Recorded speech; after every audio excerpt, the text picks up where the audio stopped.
English के लिए अगर आप पढ़ना चाहते हो बच्चों, तो मैं आपसे कहूंगा कि दो चीजों में पूरी इंग्लिश को डिवाइड किया जाता है। एक तो बच्चों पूरा ग्रामर, एक तो ग्रामर, और बेटा एक वॉकेब।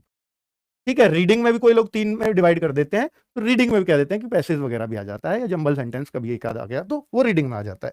ठीक है, तो मैं यहां पर ये कहना चाहूंगा कि 15 क्वेश्चन और करीब 10 क्वेश्चन, ऐसे इस तरीके से डिवाइड आप कर सकते हो। 15 प्लस 10 का रेशो, ये जो 15 क्वेश्चन है बच्चों, अगर आप हिंदी माध्यम के बच्चे हो ना, तो ये जो 15 क्वेश्चन है ना, ये आप ज्यों का त्यों सही कर सकते हो। मतलब इसमें इसमें बिल्कुल भी जान लगाने की जरूरत नहीं होती। ये तो जस्ट ये रूल है, ये यहां आ गया, लगा दिया।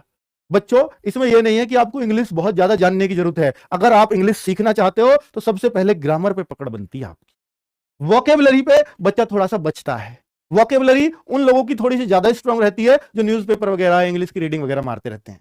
लेकिन ये बच्चा तो हिंदी माध्यम का है, इसने तो कभी इंग्लिश का रीडिंग तो छोड़ो, इंग्लिश के नाम से डर लगता है। तो इनको वोकेबलरी में खासी परेशानी आती है। इसलिए विपिन सर ने इसको ट्रिक से याद करने की एक ट्रिक निकाली है, और कुल मिलाकर के वो हर वर्ड को ट्रिक से याद करवाते हैं आपको। वन वर्ड सब्स्टिट्यूशन हो, या इडियम हो, या सिनोनिम हो, या एंटोनिम हो, उन सबको वो ट्रिक से याद करवाते हैं।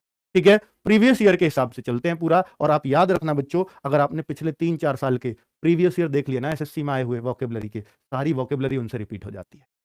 चलिए, अगर बच्चों 15 क्वेश्चन की मैं बात करता हूं ग्रामर की, तो सबसे ज्यादा फोकस इसमें करना, बिल्कुल जितनी आसानी से आपको मैथ समझ में या रीजनिंग समझ में आती है ना, उतनी आसानी से आपको ग्रामर समझ में आएगी। बस ये याद रख लेना टॉपिक क्या क्या होते हैं, जैसे नाउन, प्रोनाउन, एडजेक्टिव, हिंदी से कनेक्ट कर देना सब चीजों को।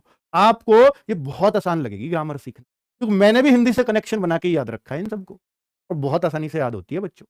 ठीक है, और ये रूल्स होते हैं बस इसमें, और रूल्स में बस आपने रूल्स याद कैसे रख पाते हो, एरर के रूप में प्रैक्टिस कर लेना बस उनसे।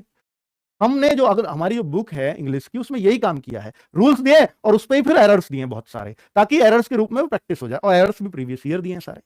तो वो सब चीजें ही विपिन सर उसी बुक के हिसाब से सारी चीजें करवाने वाले, तो उस बुक को भी उसमें उनका बहुत बड़ा हाथ है।